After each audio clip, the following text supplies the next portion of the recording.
This is Captain Gary from the research vessel RV Amazon, and today we're going to do a brief summary on doing photogrammetry on sunken cultural resources, primarily small shipwreck off from Lake Champlain and 200 feet of water.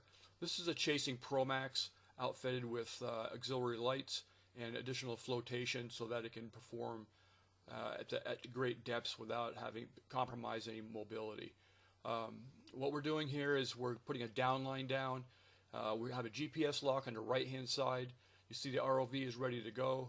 We're verifying our depth at 197, 198 feet on both transducers and both screens to verify this, just to make sure where we are. And what we're looking at here is a downline. And you see the downline is probably on these spools over here, which is a 300-foot tether, along with a downline right after that. So this downline is what we're going to use to follow to the bottom. That basically transfers your GPS from the GPS lock transducer all the way down to the bottom. Otherwise, you're not going to be able to find this. So what we do now is we're going to put the Chasing M2 Pro Max in the water, and we're going to locate that line.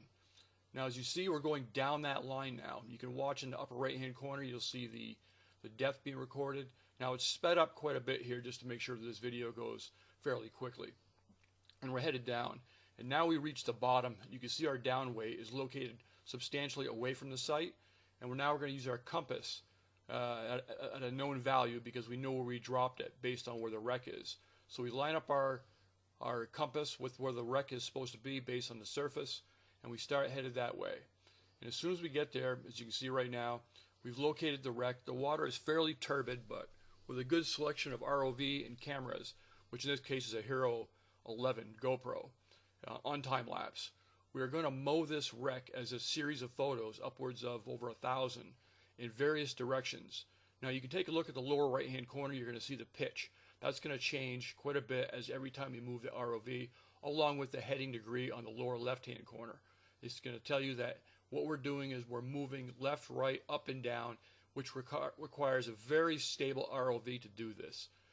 As soon as you get ROV that's compromised, a portable ROV or others that isn't capable of carrying a payload or is affected by current, tether pull, then you're going to run into problems. It has to be very stable, and it has to be able to lock in that position as you put it. Otherwise, the images get compromised.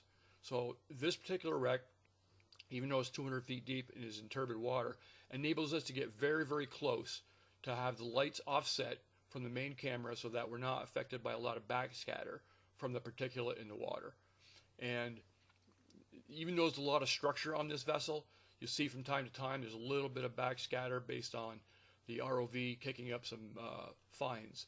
Now that's why it's extremely important to have it offset by positive ballast, because you want the thrusters to be pushing upward, not downward. Downward, you're going to tilt your sight out, and then you're going to mess your model up. So after doing this for about 10 minutes or so, we pull the ROV back to the surface. We process our data, which is about 1,000 images, and this is the result that we have.